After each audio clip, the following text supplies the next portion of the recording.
नमस्कार, good morning, शुभ प्रभात। मैं हृदय मिश्र आप सभी का स्वागत करता हूं। कैसे हैं आप लोग? आई होप आप सभी लोग अच्छे होंगे और अपनी पढ़ाई को बहुत ही बेहतर ढंग से कर रहे होंगे। देखिए, यह क्लास जो आपको कराई जा रही है आपकी सभी आगामी जो परीक्षाएं होती हैं उनके लिए होती हैं और नोटिफिकेशन का इंतजार आप लोग जो कर रहे हैं आर का, बहुत शीघ्र आपको ये नोटिफिकेशन दिखाई दे सकता है। आप लोग आराम से जो है जुड़े रहिए और जो भी चीजें रहती हैं उस पर आप लोग डिस्कस आराम से कर सकते हैं। आइए हम लोग आज की क्लास को स्टार्ट करते हैं। 20 अगस्त आपकी हो गई है आज की डेट।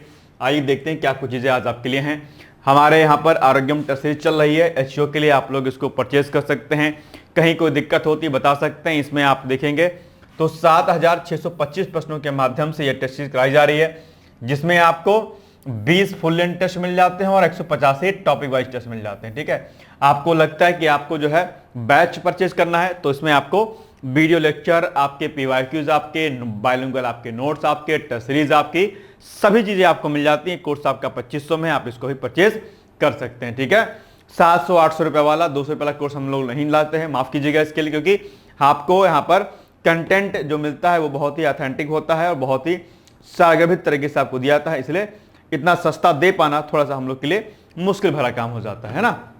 जब आप क्वालिटी देते हैं तो फिर आप जो है चीजों के साथ समझौता नहीं कर सकते हैं। चलिए आइए सीधे आज के टॉपिक की तरफ आगे बढ़ते हैं। पहला टॉपिक क्या है? एम्स नई दिल्ली मॉड्यूलेटेड रेटिना प्रशिक्षण कार्यक्रम। ठीक है, संस्थान इसका कौन सा है? तो अखिल भारतीय आयुर्विज्ञान संस्थान, जिसको हम लोग एम्स के नाम से भी जानते हैं, दिल्ली में है ये। डॉक्टर राजेंद्र प्रसाद केंद्र कौन सा है इसका? डॉक्टर राजेंद्र प्रसाद नेत्र विज्ञान केंद्र। ठीक है, पहल का नाम क्या है? मॉड्यूलेटेड रेटिना प्रशिक्षण कार्यक्रम। तो इस पहल को अभी चलाया जा रहा है। संस्थान लिखा हुआ है, केंद्र कौन सा है, ये तीन चीजें आप यहां पर ध्यान रखिएगा। सुविधा क्या हो रही है इसमें? इसमें सुविधा दी जा रही है national retina skill development centre के रूप में। यह देश में रेटिना स्वास्थ्य सेवाओं और नैदानिक क्षमताओं यानी क्लिनिकल कैपेबिलिटी को मजबूत करने के लिए स्थापित अपनी तरह की पहली विशिष्ट राष्ट्रीय सुविधा है।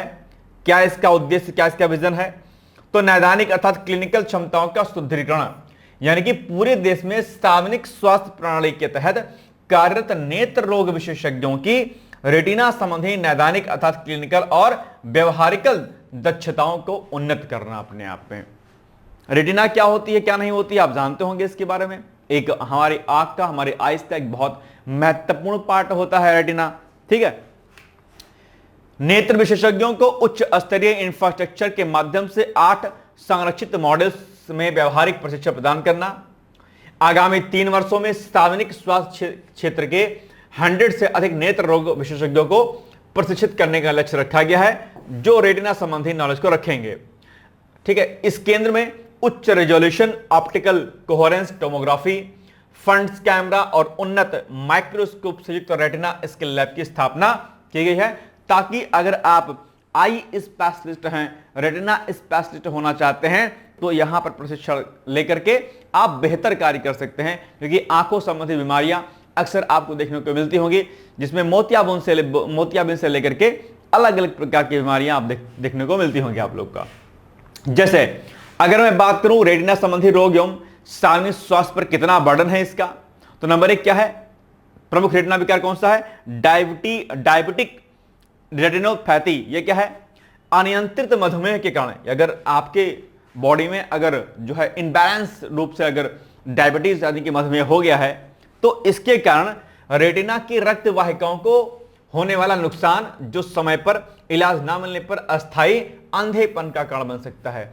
शायद आप आज ये पहली बार सुन रहे होंगे कि अगर आपके बॉडी के अंदर जो है मधुमेह अनियंत्रित हो जाता है, डायबिटिक अगर आप पेशेंट हैं और अगर वो अपने आप में क्षमता से ज्यादा हो गया, तो उसका इंपैक्ट आपकी रेटिना पर पड़ेगा। और रेटिना पर पड़ने पर क्या होगा कि उसकी जो ब्लड कैपिलरीज हैं अपने आप पे, वो क्या हो जाएंगे, एक तरीके से उसको नुकसान होगा। और रेटिना की ब्लड कैपिलरीज के नुकसान होने पर आपकी आंखों की जो रोशनी है वो क्या होती है, जा सकती है। तो इसीलिए अक्सर मैं कहता हूं कि बाहर के जंक फूड खाने से बचिए। चीनी जो आप खाते हैं, जो शुगर आप लेते हैं, ये बहुत हार्मफुल है भाई, बहुत ज्यादा। शुगर आपके लिए क्या है बेटा, बहुत हानिकारक है। वैसे तो मैं भी चाय वाय पीता हूं, ऐसा नहीं कि नहीं पीता हूं, लेकिन मेरी कोशिश भी यही है कि मैं इसको खाना क्या करूं, बंद कर दूं। ये सबसे जो चीनी, जो व्हाइट चीनी जो आप देखते हैं ना, ये अपने आप में जो है बहुत खतरनाक है। चीनी या चीनी से बने हुए पदार्थ आपके लिए बहुत ज्यादा हार्मफुल होते हैं, ध्यान दीजिएगा। ठीक है, इसकी जगह पर आप प्रॉपर जो है देसी जो गुड़ होता है, ठीक है, उसका आप इस्तेमाल करिए, बहुत फायदेमंद चीज होती है। अगर आपने देखा होगा तो पहले लोग गुड़ और चना खाते थे। आप कहोगे सर हम घोड़ा बन जाएंगे खा करके, घोड़ा नहीं बनोगे, बुद्धि आ जाएगी, ऊर्जा आ जाएगी, क्षमता आ जाएगी आपके अंदर, है ना, घोड़ा नहीं बन जाओगे। तो गुड़ और चना लोग पहले खाते थे। आज भी गांव पे आप जाइएगा तो क्या होता है कि आज भी गांव में जो है कहीं ना कहीं आपको पानी पीने के लिए गुड़ दिया जाता है। अब अगर आप किसी को गुड़ दे दीजिएगा तो कहेगा अरे बताओ यार बिस्किट आना चाहिए। बिस्किट सबसे घटिया है। पानी पीने के लिए आप घर में क्या दीजिए, आप बादाम काजू दीजिए, किशमिश दीजिए, गुड़ दीजिए। ये मत सोचिए कौन क्या कह रहा है, कोई बात नहीं, आप सामने वाले के स्वास्थ्य का ख्याल रख रहे हैं इसलिए गुड़ दे रहे हैं। और चीनी से महंगा गुड़ होता है भाई साहब, ठीक है। आजकल तो बहुत अच्छे अच्छे गुड़ मार्केट में आ गए हैं और बहुत अच्छे अच्छे कंपनियां हैं, इसमें लोग गांव पे लोग बनाते हैं, उसमें काजू पिस्ता भी डाल देते हैं गुड़ में, उसकी पीसेस बनाते हैं। एक हमारे स्टूडेंट हैं जो अभी इसी साल समीक्षा अधिकारी बनी हुई हैं और उनका घर अयोध्या में है, शायद मेरा वीडियो भी देख रही होंगी वो।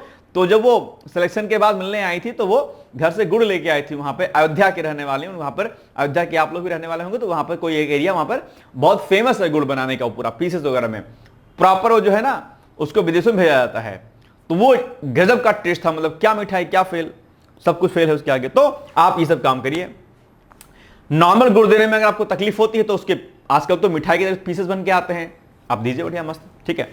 चलिए नेक्स्ट है आयुष संबंधी मैक्युलर डिजेनरेशन, यानी कि बढ़ती उम्र के साथ केंद्रीय दृष्टि यानी सेंट्रल विजन को प्रभावित करने वाला विकार होता है। ये अपने आप में क्या मैक्युलर डिजेनरेशन इसको बोलते हैं अपने आप में, ठीक है। तो ये कुछ क्या है विकार है अपने आप में, ध्यान दीजिएगा। बाकी आंखों के बारे में आज आप पढ़ लीजिएगा, आंखों के अलग अलग भाग क्या होते हैं, ये सब कई बार पूछा आता है एग्जाम में। चलिए, हाल ही में national retina skill development centre में मॉड्यूलेटेड रेटिना प्रशिक्षण कार्यक्रम का शुभारंभ निम्नलिखित में से किस संस्थान के द्वारा किया गया है, बताइए आप लोग फटाफट। 4 विकल्प आपके सामने दिए गए हैं, बताइएगा कौन सा इसका उत्तर सही हो जाएगा। तुरंत आंसर दीजिए बिना किसी लाक लपेट के, है ना। होशियार हैं आप लोग, समझदार हैं आप लोग, बुद्धि आपकी तीव्र है, नहीं तीव्र है, बहुत तीव्र है, मैं जानता हूं। बताइए इसका उत्तर क्या हो जाएगा। इसका उत्तर हो जाएगा बी वाला, है नहीं, एम्स होगा। देखते हैं भाई, बिल्कुल सही बात है, B is the right answer, ठीक है, बी।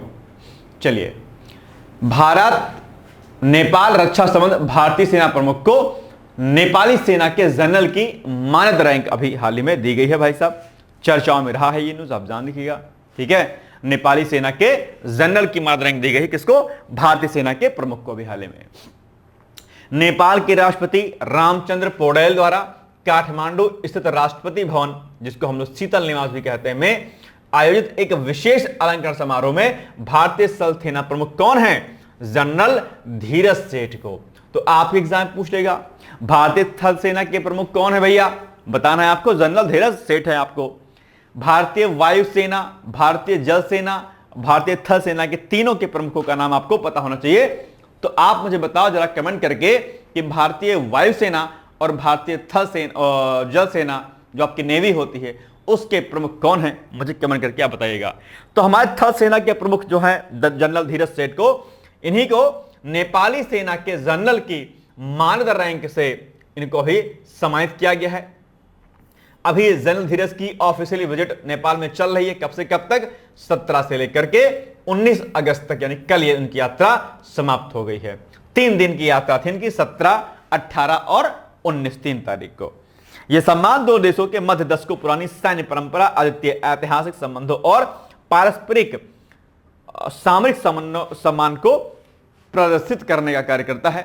आप लोग जो है नेपाल जानते होंगे, नेपाल के साथ हमारे बहुत सारे मित्र संबंध हैं। आपके भी नेपाल के फ्रेंड होंगे, हमारे भी नेपाल की बहुत अच्छी एक फ्रेंड है और उनको भी शायद जो है अभी मिस नेपाल चुना गया था उनके सिस्टर को, या ऐसा कुछ था, ध्यान मुझे नहीं, शायद ऐसा ही था जहां तक मुझे याद आ रहा है।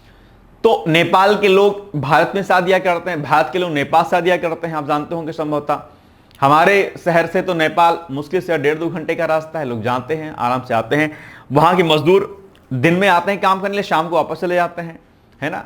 ठंडक में नेपाल के लोग आते हैं वो ब्लैंकेट वगैरह लेकर के, है ना, और कैसे बोलते हैं 200 रुपये का है साहब जी, 200 रुपये का कंबल है, और बताएंगे भाई साहब आपको 4000 का ब्लैंकेट, 5000 का। आप बार्गेनिंग कर लीजिएगा तो 4000 का कंबल आपको 400 रुपये में देके जाएंगे। सही बता रहा हूं मैं आपको?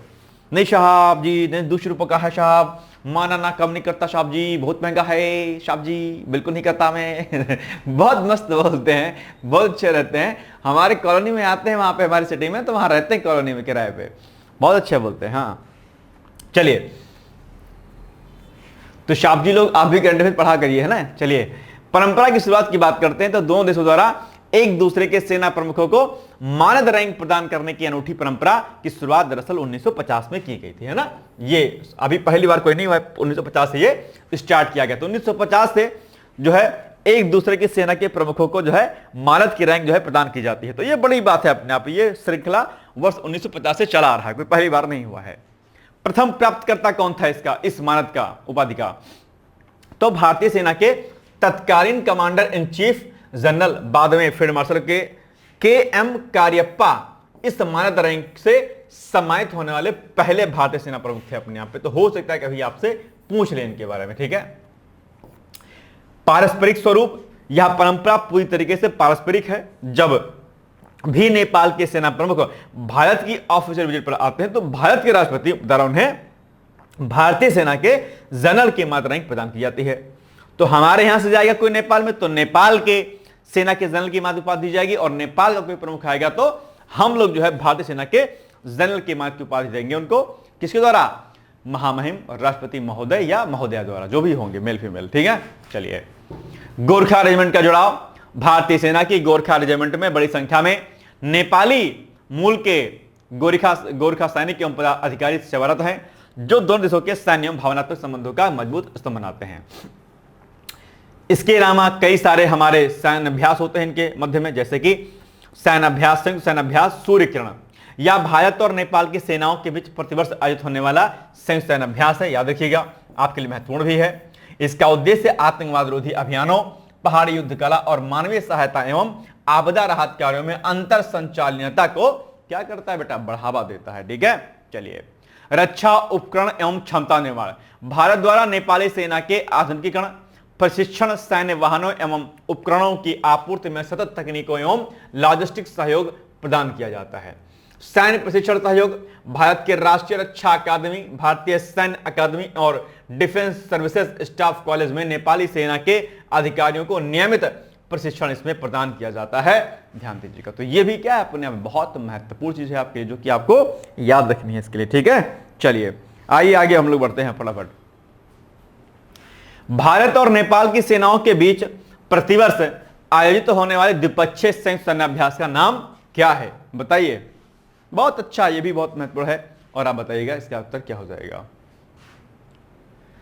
ये सारे जो, जैसे तो इसका उत्तर क्या हो जाएगा आपका? ऑप्शन नंबर 1 हो जाएगा, मतलब ए हो जाएगा। लेकिन बाकी जो 3 दिए हैं ना, इसको भी आप एक बार पढ़ लीजिएगा।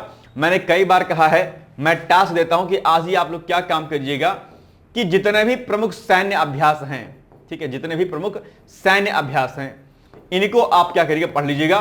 खास करके भारत नेपाल, भारत अफगानिस्तान, भारत रूस, भारत अमेरिका, भारत चीन, भारत साउथ अफ्रीका, भारत उत्तर कोरिया, मतलब कि नॉर्थ साउथ कोरिया दोनों, भारत आपका म्यांमार, ठीक है, भारत जापान, भारत ऑस्ट्रेलिया, ये कुछ प्रमुख ऐसे देश हैं जिनके, भारत मलेशिया, ये कुछ प्रमुख ऐसे देश हैं जिनके मध्य में होने वाले सैन्य अभ्यास पर प्रश्न आप एग्जाम में आता है कि वह सैन्य अभ्यास वार्षिक है कि द्विवार्षिक है, ठीक है। वो सैन्य अभ्यास में कौन कौन से जो हमारे वेपन्स होते हैं उसमें से कौन कौन से भाग लिए हैं, किन देशों के मध्य का ये सैन्य अभ्यास है, ठीक है, डेट उसकी, स्थान उसका, ये सब पूछा जाता है। तो आप लोग इसको रेडी कर लीजिएगा।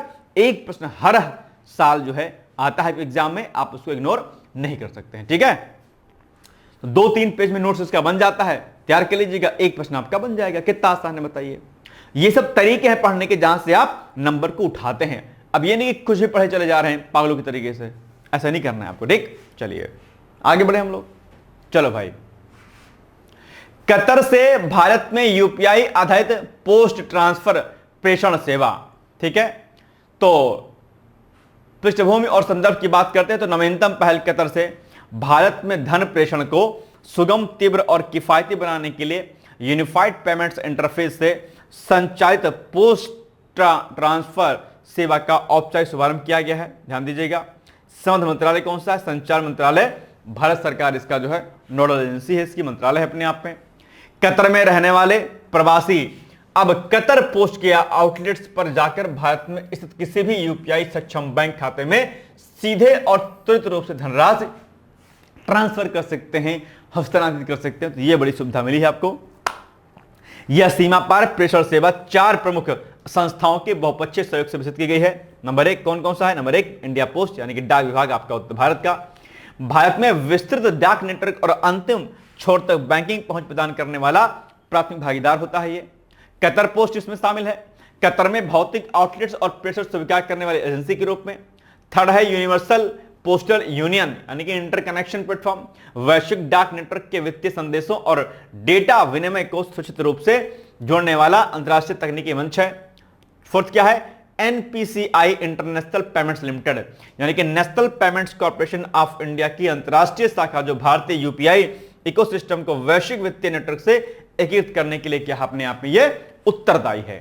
तो ये कुछ संस्था हैं जिनके माध्यम से इस पूरे कार्यक्रम को संचालित किया जाने का प्रयास किया जा रहा है। ठीक है, चलिए क्या इसका लाभ होगा? लाभ क्या होगा कि डिजिटल पब्लिक इंफ्रास्ट्रक्चर अर्थात डीपीआई का वैश्विक विस्तार यानी कि यह पहल भारत के डिजिटल पब्लिक इंफ्रास्ट्रक्चर और डाक नेटवर्क की भौतिक पहुंच के सफल एकीकरण का उत्कृष्ट उदाहरण है।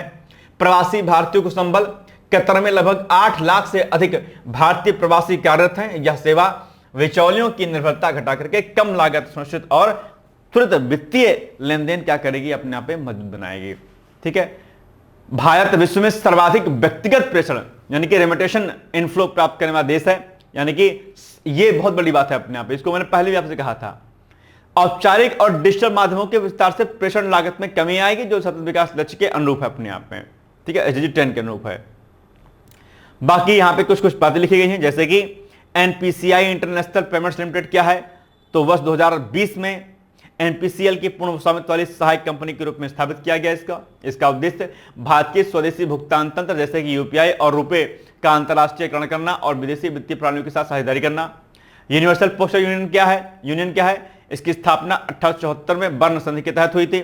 यह संयुक्त राष्ट्र यूनाइटेड नेशन की एक विशिष्ट एजेंसी है जिसका मुख्यालय बर्न यानी कि स्विट्जरलैंड में है। वैश्विक स्तर पर डाक सेवाओं के नियमों, मानकों और सुरक्षित अंतर संचालित वित्तीय लेन देन का समन्वय करता है। जितना मैं करा दे रहा हूं ना ये सब भैया कोई भी मैगजीन में किसी भी कंटेंट में मिलेगा नहीं आपको, जितना मैं करा दे रहा हूं आपको। ठीक है, आप इस क्लास को हल्के मत किया करिए। ये क्लास आप कोई भी एग्जाम देंगे मैं गारंटी लेता हूं, आप यूपीएससी दीजिए, आप बैंकिंग दीजिए, आप SSSC दीजिए, सभी के लिए क्लास इंपॉर्टेंट क्योंकि इसमें फैक्ट, कॉन्सेप्ट, क्लियरिटी हर एक चीज मेंशन है। इतना डिटेल्स में कराने की आवश्यकता नहीं थी। अब ये सब मैं आपको क्यों बताता भाई साहब? ये मुझे आपको बताने की क्या आवश्यकता थी? नॉर्मली मैं आपको यहां पर जाता, इस जगह पर जाता और इतना करा करके मैं आपको छोड़ देता, कहानी खत्म थी। इतना ही था इस न्यूज में, इतना ही है देखा जाए तो, बाकी कुछ नहीं है इसमें। लेकिन इसके साथ में आजकल आयोग बहुत डिटेल्स में चीजों को पूछ रहा है, तो लगे हाथ इससे रिलेटेड जितनी भी चीजें आएंगी वो आपके लिए पढ़ना जरूरी है भाई साहब, क्योंकि यहां से प्रश्न आपके लिए आएगा। इसीलिए मैं आपको ये चीजें करा रहा हूं। कोई मुझे शौक नहीं कराने का भाई, मुंह दर्द करने लगता है। ठीक है, कोई अच्छा नहीं लगता है बोलना तो, लेकिन ये करा रहा हूं मैं आपको। ये बड़ा इंपॉर्टेंट चीज है जो आपको याद रखना है। तो ये यूनिवर्सल पोस्टल यूनियन पढ़ लीजिएगा, ठीक है, प्लस NIPL पढ़ लीजिएगा, ये सब आपके बड़ा इंपॉर्टेंट हो जाता है। ठीक है, चलिए अच्छा, डिजिटल पेमेंट्स और डिजिटल इंडिया को लेकर के एक बात बहुत मुझे अच्छी याद आ गई। कल कहीं पर एक मैं आर्टिकल पढ़ रहा था तो मुझे याद आ रहा है कि वर्ष 2008 में, ठीक है, वर्ष 2008 में जब हमारे प्रधानमंत्री जो कि नरेंद्र मोदी जी हैं वो गुजरात के CM हुआ करते थे। ठीक है, और उस समय जो है एक प्रेस कॉन्फ्रेंस थी शायद इंडिया टुडे का, एक प्रेस कॉन्फ्रेंस थी, उनमें इंडिया के विजन को लेकर के और बाकी विजन को लेकर के बातचीत हो रही थी। 2008 में जब इंटरनेट बहुत धीमी गति से चल रहा था, लोग 2G की बात कर रहे थे, 3G की बात कर रहे थे अपने आप में, उस समय की बात मैं आपसे कहूं तो उस समय गुजरात में जो है अपने मुख्यमंत्री के कार्यकाल में सभी गांवों को ब्रॉडबैंड के साथ जोड़ने की बात कह रहे थे, वो जोड़ रहे थे उस समय गुजरात में, और भारत को भी ब्रॉडबैंड के माध्यम से जोड़ने की पहल वो कर रहे थे। उस समय की बात है 2008 में, जब आप में से बहुत लोग शायद जन्म नहीं हुआ होगा, या आप लोग में से बहुत लोग शायद 3-3.5 साल के रहे होंगे उस समय। मैं तब की बात कह रहा हूं, तब जो है ब्रॉडबैंड इतनी लंबी सोच थी उस समय गुजरात के। अब ये मत कहना कि मैं इनका पक्षधर हूं, ठीक है, ये सब मत बोलना, है ना। मैं अक्सर आपसे कहता हूं, आप लोग कई बार दुनियादारी वाली बातें करते रहते हैं। मैं हमेशा सरकार की नीतियों की तारीफ करता हूं। सरकार की तारीफ करने का मतलब यह नहीं होता कि आप किसी के पक्षधर हो जाते हैं, और अगर हो जाते हैं तो मेरा व्यक्तिगत निर्णय है। कई बार कमेंट्स आप लोग कर देते हैं बिना मतलब के, मतलब कुछ भी आप लोग दिमाग मतलब पता नहीं कहां रहता है, आप लोग क्या सोचते हैं, आप लोग समझ से परे है। योजनाओं की नीतियों की तारीफ करनी चाहिए। देश के प्रधानमंत्री अगर आज के अगर इतने साल पहले अगर विजन लेके चल रहे थे कि ब्रॉडबैंड सुविधाओं से हमको जोड़ना है, तो बहुत अच्छी बात है। और इसीलिए आते ही उन्होंने सबसे पहला काम क्या किया, डिजिटल इंडिया मिशन को लॉन्च किया। क्या किया, digital mission India, digital India. और इसी डिजिटल इंडिया मिशन के तहत आप देख पा रहे होंगे गांव में ब्रॉडबैंड की सुविधा दी जा रही है, और उनके माध्यम से अलग अलग प्रकार की योजनाएं चलाई जा रही हैं। चाहे वह टेलीमेडिसिन की बात हो, ड्रोन सिस्टम की बात हो, आपके ऑनलाइन फॉर्म सबमिशन की बात हो, सभी सुविधाएं जो है पंचायतों के माध्यम से आपको दी जा रही हैं। ये बहुत बड़ा विजन है। और आप देखिए कि यूपीआई का कितना बड़ा स्रोत हम लोगों ने अपने आप में चला लिया। आज पेमेंट्स करने वाले कौन लोग बताइए, 18 से 29 साल के लोग सबसे ज्यादा पेमेंट कर रहे हैं अपने आप पे, जो यूथ हमारी जनरेशन है अपने आप पे, बाकी तो लोग कर ही रहे हैं। कितनी कंट्री में हमने यूपीआई को पहुंचा दिया। ये भारत के और बढ़ते हुए वर्चस्व का एक बहुत बड़ा उदाहरण है कि आज हम डिजिटल इंडिया के रूप में हम वैश्विक पटल पर छा रहे हैं। हालांकि अभी भी हम बाकी देशों से बहुत पीछे हैं, नो डाउट, लेकिन जिस गति से हमने कार्य किया है, निश्चित तौर पर यह भारत के लिए बहुत अच्छी बात है। तो आप बढ़ते हुए डिजिटल इंडिया मिशन के बारे में जब भी, क्योंकि डिजिटल इंडिया मिशन पर डिजिटल होते हुए ग्लोबल इकोनॉमी में डिजिटलाइजेशन का क्या योगदान है, क्या ग्लोबल इकोनॉमी में डिजिटलाइजेशन का क्या योगदान है, यह प्रश्न आप एग्जाम में आ सकता है, निबंध में आ सकता है, इसको ध्यान दीजिएगा। तो आप ये सब मैटर आप जो है आराम से वहां पे लिख सकते हैं, ठीक है बाबू। चलिए अब आप बताइए, जो टेलीमेडिसिन चल रही है, बताइए। अब टेलीमेडिसिन गांव में इसीलिए सफल हो पाई है क्योंकि वहां पर ब्रॉडबैंड सुविधाएं दी जा रही हैं अपने आप में, है ना, अच्छी बात है। गांव तक आपके गैस पाइपलाइन दी जा रही है, गांव तक जल, हर घर जल नल योजना के माध्यम से आपको जल दिया जा रहा है। ये बहुत बड़ी बात है, ये हर गांव तक पहुंचाना इट्स नॉट इजी टास्क, इतना आसान था नहीं। लेकिन सरकार के भीतर अगर विजन और कुछ करने का अगर दमखम हो तो निश्चित तौर पर सरकारें सारा कुछ कर सकती हैं अपने आप में। चाहे बैंक खातों को खोलने की बात हो, चाहे हर घर में पानी देने की बात हो, गैस पाइपलाइन के माध्यम से गैस देने की बात हो, कनेक्शन जो आप देख रहे हैं वो क्या कहते हैं ऊपर से उसको अंडरग्राउंड करने की बात हो, उनके मकर जाल को हटाने की बात हो, 100% जो है रेलवे का विद्युतीकरण करने की बात हो, सड़कों का जाल बिछाने की बात हो, इलेक्ट्रिफिकेशन यानी कि बैटरी जो हमारी चल रही है आजकल, इलेक्ट्रिक वाहन जो है उनको चलाने की बात हो। यह सब विजन होना चाहिए सरकार के पास, और विजन अगर सरकार के पास रहता तो निश्चित तौर पर काम होता है, और जो कि किया गया है। तो ये सरकारों को और आने वाली जो भी सरकार होगी उनको भी भारत के विजन को मजबूत करने का प्रयास करना पड़ेगा, ठीक है भाई। चलिए, यूनिवर्सल पोस्टल यूनियन के संदर्भ में लिखे कथनों पर कौन सा कथन सही है, बताइए जल्दी से। आप लोग क्या हो जाएगा, आप लोग भी कल को पीसीएस अधिकारी बनेंगे, आईएएस बनेंगे, आप लोगों से बहुत सारे लोग, तो अपने विजन को क्लियर करिएगा। आप किसी भी राजनीतिक पार्टी या सत्ता के साथ नहीं, आप किसके साथ हैं, आप देश के साथ हैं, देश के विजन के साथ में हैं। इसलिए देश को मजबूती के साथ आगे बढ़ने का प्रयास कीजिएगा। किसी भी पार्टी, किसी भी जाति धर्म मजहब से ऊपर उठ करके आपको देश के विकास के लिए काम करना पड़ेगा, है ना। चलिए बताइए क्या हो जाएगा इसका उत्तर भाई, देख लेते हैं। इसको बी हो जाएगा, मतलब कि ये, ठीक है। भारतीय नौसेना हेतु MQ-9BC गार्जियन लीज समझौता अभी चर्चाओं में रहा है। हस्ताक्षरकर्ता की अगर बात करता हूं तो रक्षा मंत्रालय, भारत सरकार तथा जनरल एटॉमिक्स एरोनॉटिकल सिस्टम संयुक्त राज्य अमेरिका इसमें हस्ताक्षरकर्ता के रूप में है। इसका क्या स्वरूप है समझौते का, तो भारतीय नौसेना के लिए 2 MQ-9BC गार्जियन उच्च ऊंचाई लंबी अवधि रिमोटली पायलटेड एयरक्राफ्ट सिस्टम को 30 महीने की लीज पर लेना है। अनुबंध लागत लगभग 1943 करोड़ रुपए इसमें रखी गई है। तो ये बड़ी बात है जो आपको क्या करनी है, अल्टीमेटली ध्यान रखनी है, यानी कि भारतीय नौसेना हेतु MQ-9BC गार्जियन लीग समझौता भी हाल ही में किया गया है। किसके किसके मध्य में? रक्षा मंत्रालय भारत सरकार तथा जनरल एटॉमिक्स एरोनॉटिकल सिस्टम संयुक्त राज्य अमेरिका, यानी कि भारत और अमेरिका के मध्य में ये जो है जो MQ-9C गार्जियन लीज है, ये समझौता इनके मध्य में हुआ है अभी हाल ही में। ठीक है, चलिए क्या है विमान के प्रकार? अत्यधिक ऊंचाई पर लंबी अवधि तक, यानी कि एक ऊंचाई बड़ी रहेगी इसकी, अत्यधिक ऊंचाई पर और लंबी अवधि तक उड़ान भरने में सक्षम है ये। ठीक है, यानी कि इसको हेल बोलते हैं, यानी कि high altitude long endurance मानव रहित हवाई प्रणाली है अपने आप में। MQ-9BC गार्जियन की मुख्य तकनीकी विशेषताएं क्या हैं? उड़ान क्षमता एवं सीमा, यह प्रणाली लगातार 30 से 40 घंटे से अधिक समय तक 40,000 फीट से अधिक की ऊंचाई पर उड़ान भरने में क्या है, सक्षम है अपने आप में। ठीक है, यह ध्यान रखिएगा अपने आप में आप लोग। ठीक, मिशन क्षमता या अत्यधिक उन्नत खुफिया जानकारी, निगरानी, लक्ष्य प्राप्ति और टोही क्षमताओं से लैस है अपने आप में। ठीक है, तो यह अच्छी बात है। सेंसर एवं पेलोड एकीकरण, इसमें 360 डिग्री समुद्री सतह खोज रडार, स्वचालित पहचान प्रणाली, इलेक्ट्रो ऑप्टिकल इंफ्रारेड कैमरे तथा उच्च बैंडविड्थ उपग्रह संचार प्रणाली इसमें शामिल है। यह सभी प्रकार के मौसम में दिन रात निर्बाध रूप से परिचालन करने की क्षमता रखता है अपने आप में। हिंद महासागर क्षेत्र, इसका स्ट्रैटेजिक, इसकी बड़ी महत्व इंपॉर्टेंस है, जैसे कि हिंद महासागर क्षेत्र में समुद्री डोमेन जागरूकता, तो हिंद महासागर क्षेत्र में महत्वपूर्ण समुद्री व्यापार मार्गों और प्रमुख जो है जैसे मलक्का जलडोर मध्य, हॉर्मुज जलडोर मध्य पर निरंतर निगरानी सुनिश्चित करेगा। ये त्वरित प्रतिक्रिया तंत्र, विशाल समुद्री क्षेत्र में होने वाली संदेहास्पद गतिविधियों, अवैध मत्स्य पालन, समुद्री डकैती और विदेशी नौसैन्य गतिविधियों पर वास्तविक समय में नजर रखना और त्वरित जवाबी कार्रवाई को क्षमता को सुदृढ़ करना, ये इसकी जो है क्या है महत्ता में, सामरिक महत्ता में शामिल रहेगा अपने आप में। ठीक है, रक्षा कूटनीति के रूप में देखेंगे तो निश्चित तौर पर भारत और अमेरिका के मध्य में यह समझौता अपने आप में मजबूती के साथ आगे बढ़ रहा है।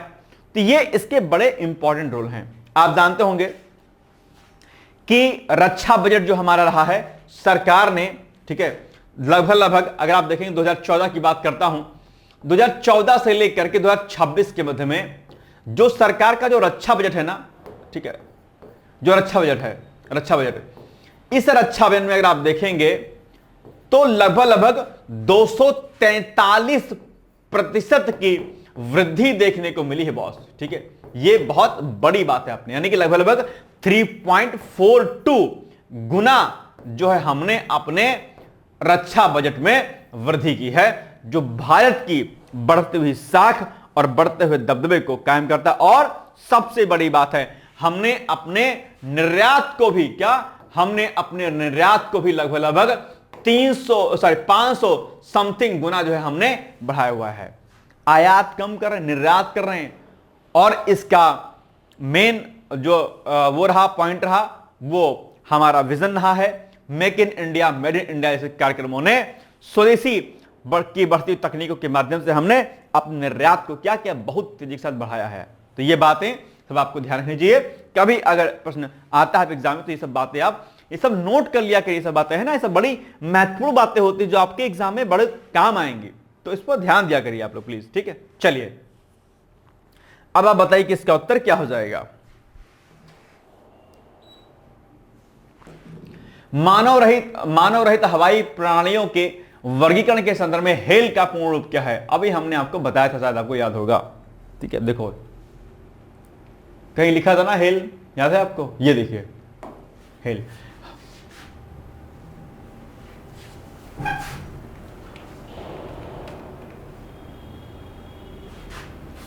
क्या हो जाएगा? D is the right answer बस। ठीक है, चलिए भारत थाईलैंड संयुक्त सैन्य अभ्यास मैत्री चर्चा में रहा है। अभ्यास का नाम क्या है भाई साहब? मैत्री है। प्रतिभागी देश इसमें भारतीय सेना और रॉयल थाई सेना शामिल है इसमें। आयोजन स्थल कौन सा है इसका? थाईलैंड है, ध्यान रखिएगा। आयोजन अवधि क्या है इसकी? 18 से लेकर के 31 अगस्त 2026 की इसकी आयोजन अवधि है। यानी कि 18 से 31 अगस्त तक मैत्री जो सैन्य अभ्यास है जो कि भारत और थाईलैंड के मध्य में कराया जाता है, अभी चलेगा, चल रहा है। मतलब कि दोनों देशों की ओर से 85 सैन्यकर्मी यानी कुल 170 लोग जो है इसमें, मतलब कर्मी जो है इसमें भाग ले रहे हैं, पार्टिसिपेट कर रहे हैं। तो मैत्री जो अभ्यास, सैन्य अभ्यास है, ये अक्सर आप एग्जाम में पूछा जाता है। इसको एक बार आप लोग क्या करिएगा, नोट डाउन कर लीजिएगा आपकी अपनी कॉपी में, ठीक। बहुत इंपॉर्टेंट है आपके लिए, याद रखिएगा। भारतीय दल का नेतृत्व की बात करते हैं तो भारतीय दल का नेतृत्व दरअसल 9 गोरखा राइफल्स, ठीक है, कि बटालियन द्वारा किया जा रहा है। पूर्व संस्करण की बात करते हैं तो दोनों देशों के बीच में इस अभ्यास का पिछला संस्करण सितंबर 2025 में मेघालय के उमरोई स्थित विदेशी प्रशिक्षण नोड में आयोजित किया गया था। ध्यान रखिएगा, तो पिछला भी कई बार पूछ लेता, ध्यान रखिएगा, ठीक है। चलिए, क्या इसका उद्देश्य है? इसका उद्देश्य है संयुक्त राष्ट्र चार्टर के अध्याय, उधर लिखा नंबर, क्या देश के तहत जंगलों और अर्ध शहरी परिवेश में आतंकवाद रोधी अभियानों के लिए संयुक्त रणनीतिक क्षमता को डेवलप करना, सामरिक कौशल एवं प्रौद्योगिकी आदान प्रदान, यानी कि आजकल ड्रोन सिस्टम आपका, ठीक है, और बहुत सारे प्रकार की टेक्नोलॉजी आजकल चल रही है, तो उन दोनों टेक्नोलॉजियों को एक दूसरे के साथ में साझा करना और मजबूती के साथ आगे बढ़ना, यह इसका उद्देश्य अल्टीमेटली, ठीक है। दोनों सेनाओं के बीच में सामंजस्य, तालमेल और साझा सैन्य समझ को बढ़ावा देना है, ठीक है। भारत थाईलैंड सामरिक समन्वय एवं रक्षा सहयोग की बात करते हैं तो एक्ट ईस्ट और इंडो पैसिफिक दृष्टिकोण, अर्थात थाईलैंड भारत की एक्ट ईस्ट नीति, पहले क्या था, लुक एक्ट नीति थी, याद है आपको। सरकार ने क्या किया, फिर बाद में इसको एक्ट ईस्ट पॉलिसी कर दिया। तो act east policy, neighbourhood first vision, इसको जानते होंगे आप लोग। इंडो पैसिफिक रणनीति में दक्षिण पूर्व एशिया, आसियान क्या कहते हैं, महत्वपूर्ण समुद्री और रणनीतिक साझेदार है अपने आप पे, इसलिए जो है थाईलैंड कहीं ना कहीं भारत के लिए हर मामले में बड़ा महत्वपूर्ण देश साबित हो जाता है, ठीक है। अन्य प्रमुख संयुक्त द्विपक्षीय बहुपक्षीय अभ्यास जैसे कि भारत थाईलैंड समन्वित गश्ती, दोनों सेनाओं के बीच में अंडमान सागर में नियमित रूप से आयोजित द्विपक्षीय समुद्री गश्ती अभ्यास किया जाता है, आप जानते होंगे। अभ्यास अयोध्या, भारतीय नौसेना और रॉयल थाई नौसेना के बीच आयोजित होने वाली द्विपक्षीय नौसैन्य अभ्यास है अपने यहाँ पे। इसको जरा एक बार सर्च कीजिएगा यार, मुझे कुछ गड़बड़ लग रहा है इसमें यार।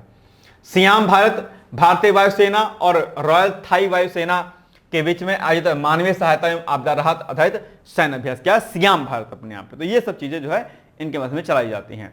मिलन भी है, भारतीय नौसेना द्वारा आयोजित बहुपक्षीय नौसैन्य अभ्यास जिसमें थाईलैंड सक्रिय रूप से भाग लेता है, इसका नाम क्या है, मिलन जो है अभ्यास है अपने आप पे। तो ये चीजें आपको यहां करनी है, आपको ध्यान रखनी है, ठीक है। चलिए अब आप बताइए इसका उत्तर क्या हो जाएगा। प्रमुख सैन्य अभ्यासों को जरूर पढ़िएगा आप लोग प्लीज। भारतीय नौसेना और रॉयल थाई नौसेना के मध्य आयोजित होने वाले द्विपक्षीय नौसैन्य अभ्यास का नाम क्या है, समुद्री शक्ति सिम्बेक्स अभ्यास अयोध्या वर्णन। ये चार के चारों परिवर्तन तो आपके लिए इंपॉर्टेंट है। ये किन के देश में मध्य जो है मध्य अभ्यास है, आप बताइएगा मुझे। सी होगा, बिल्कुल सही बात है, सी हो जाएगा, ठीक है। ये अमर शहीद मदन लाल ढींगरा अभी चर्चाओं में रहे हैं, अभी हाल ही में इनकी पुण्यतिथि मनाई गई है। ढींगरा जी के बारे में डेफिनेटली आप लोग जानते होंगे।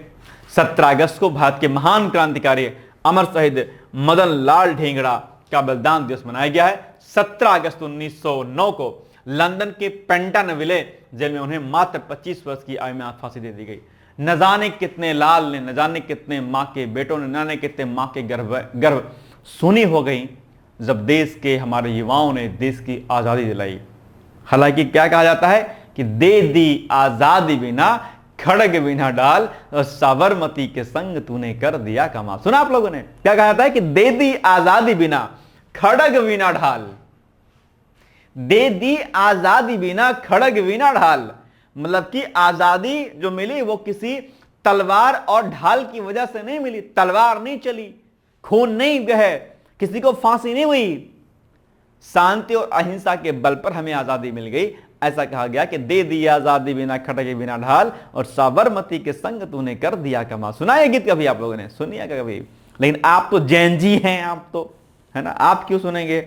आप तो पुराने इतिहास के पन्नों पे आप कभी नहीं जाते हैं। किताबें पढ़ा करिए अच्छी अच्छी हिस्टोरिकल, मैक्स मुलर का इतिहास पढ़ेंगे और विदेशी इतिहासकारों के बारे में पढ़ेंगे चाट करता हुआ तो कुछ नहीं पता होगा। इसलिए अच्छी किताबों को पढ़ने का प्रयास कीजिएगा।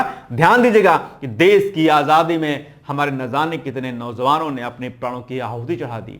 आजादी सिर्फ अहिंसा के बल पर नहीं मिली है, और अहिंसा कोई परम मार्ग होता नहीं है अहिंसा, क्योंकि अहिंसा परमो धर्मा और धर्म हिंसा तथैव चा, ये ध्यान रखिएगा। केवल अहिंसा परमो धर्मा को नहीं पढ़ना है आपको, अहिंसा परमो धर्मा, लेकिन साथ में धर्म हिंसा तथैव चा, धर्म के लिए हिंसा करना कोई गलत बात नहीं है, इसे ध्यान रखिएगा। सीमाओं पर खड़े हुए सैनिक को आप अहिंसा का मार्ग पर चलने को आप प्रेरित नहीं कर सकते। वो गोलियां खाने के लिए नहीं खड़ा वहां पर, वो आपकी सुरक्षा के लिए, देश की अस्मिता को बचाने के लिए खड़ा है। इसलिए अहिंसा परम धर्म है हमारा, बिल्कुल अहिंसा किस पे करनी नहीं चाहिए। अहिंसा किसी जानवर पर नहीं करनी चाहिए, अहिंसा किसी बेजुबान व्यक्ति पर या बेजुबान जानवर पर नहीं करना चाहिए, अहिंसा किसी निरीह पशु या व्यक्ति पर नहीं करना चाहिए, उसके लिए अहिंसा है। ध्यान दीजिएगा, हथियार पहले ना उठाने का जो है लेना चाहिए पड़ा, ठीक है, लेकिन कोई आप पर उठाए तो तोड़ देना चाहिए। टिट फॉर टैट, शठे साठ्यम समाचरित, अहिंसा परमो धर्मा और धर्म हिंसा तथैव चा। ध्यान रखिएगा, भगवत गीता में भगवान श्री कृष्ण अर्जुन को यही उपदेश दे रहे होते हैं बॉस, ठीक है।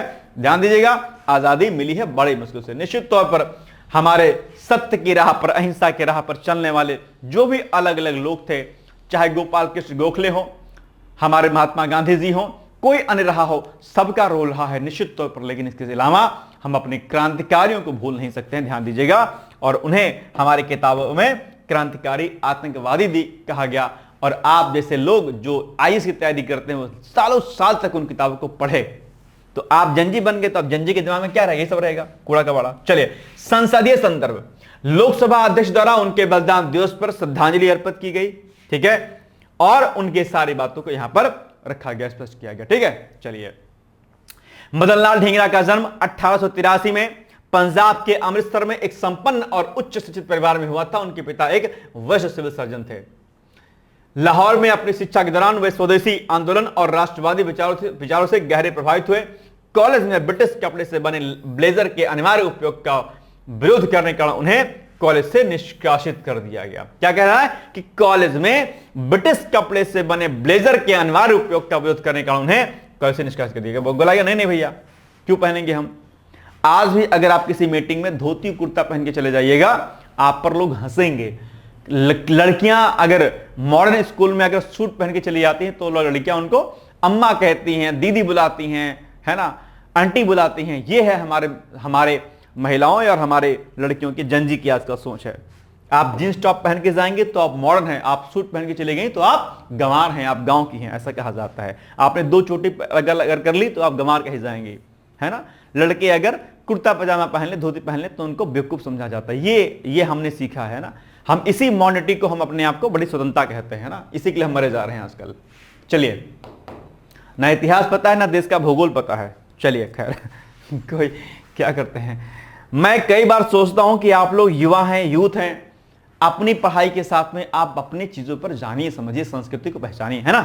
चलिए, उच्च शिक्षा है तो लंदन प्रस्थान। वर्ष 1906 में मैकेनिकल इंजीनियरिंग की उच्च शिक्षा प्राप्त करने के लिए इंग्लैंड गए और यूनिवर्सिटी कॉलेज लंदन में प्रवेश लिया।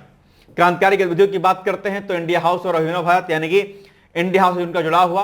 लंदन में रहते हुए मदन लाल ढींगरा श्यामजी कृष्ण वर्मा, आपने कई बार नाम सुना होगा, तो श्यामजी कृष्ण वर्मा द्वारा स्थापित इंडिया हाउस और विनायक दामोदर सावरकर, जिसको वीर सावरकर के नाम से भी जानते हैं, इनके संपर्क में आए, ठीक है। अब वीर सावरकर पर भी बहुत सारा जो है हमारे यहां पर लीपापोती चलती रहती है, क्या किया जाए।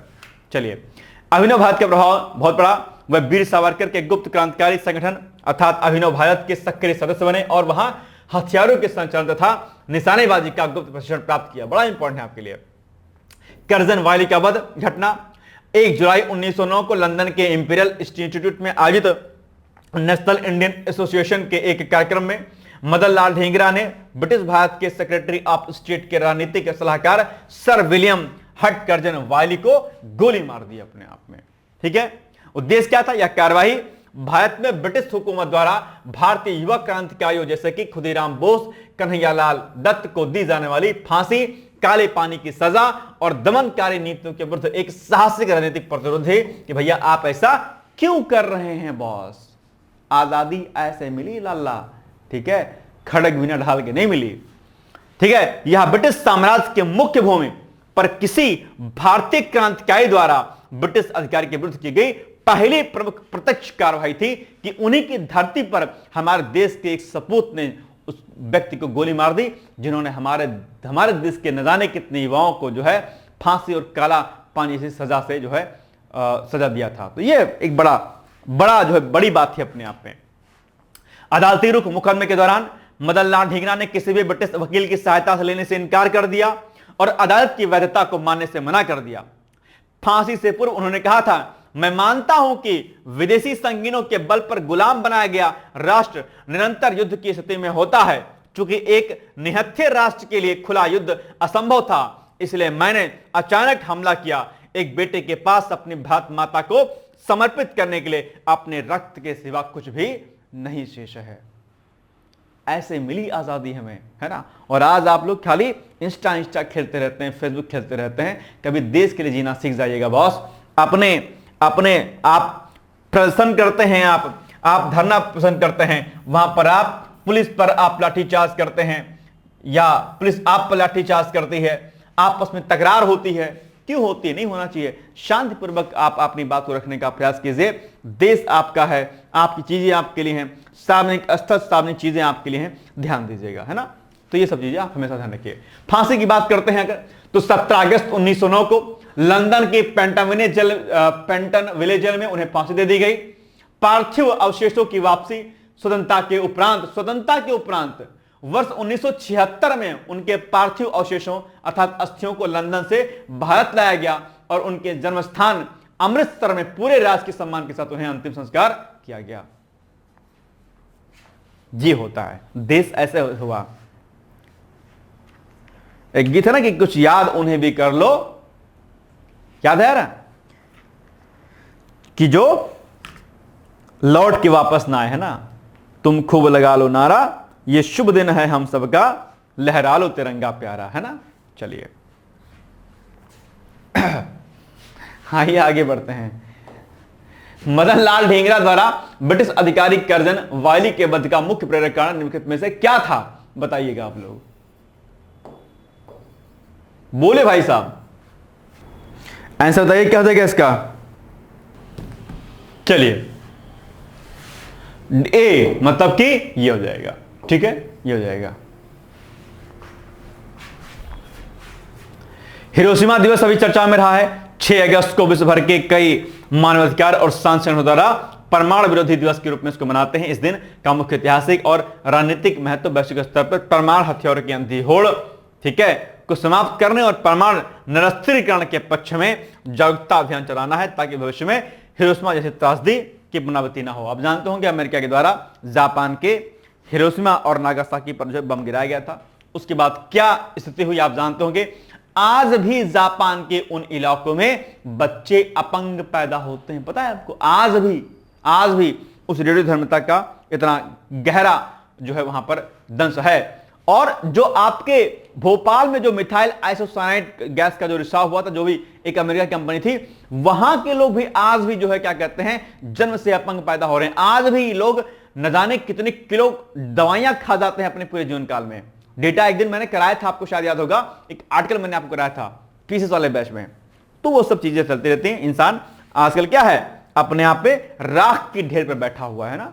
होड़ किसकी है? हथियारों की है। इसका उत्तर आप बताइएगा, आप प्रश्न पढ़िए और फिर मुझे बताइए कि इसका उत्तर एग्जैक्टली क्या हो जाएगा। चलिए, give me your answer please fast. C मतलब कि ये वैश्विक स्तर पर परमाणु हथियारों की होड़ को समाप्त करना और परमाणु निरस्त्रीकरण पर बढ़ावा देना।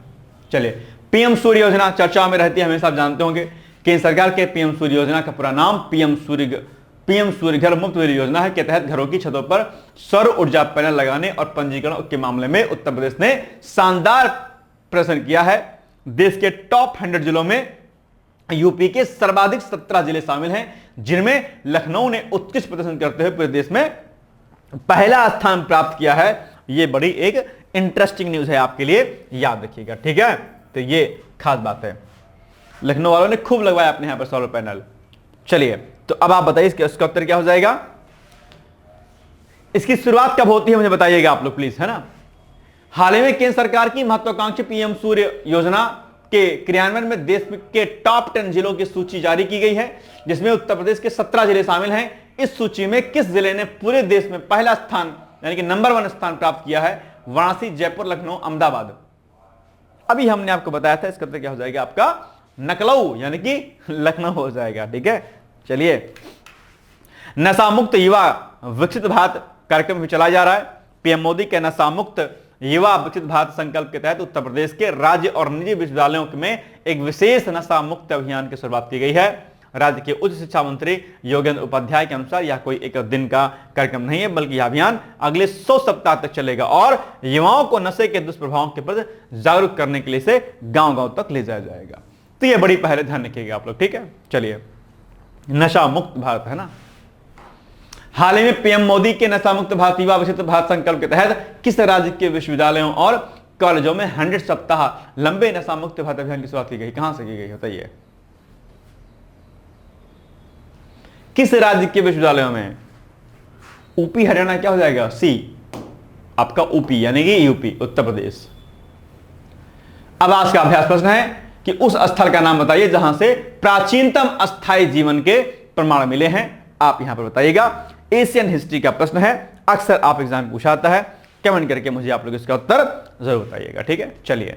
बाकी ये सब हमारे सारे कई सारे कोर्सेज हैं। आप हिंदी के टेस्ट चल रहे हैं, हिंदी का video lecture plus test series, Hindi का ओनली टेस्ट और जीएस प्लस हिंदी का टेस्ट ये चल रहा है। आप इसको चाहे तो ज्वाइन कर सकते हैं। इसके लिए कॉन्टेक्ट नंबर यहां पर सब नीचे मेंशन किए गए हैं, आप आराम से क्वेरी कर सकते हैं और एडमिशन ले सकते हैं। ठीक है, चलिए। आज के लिए बस इतना ही। बहुत बहुत धन्यवाद है। All the best. Thank you so much. Bye bye, take care.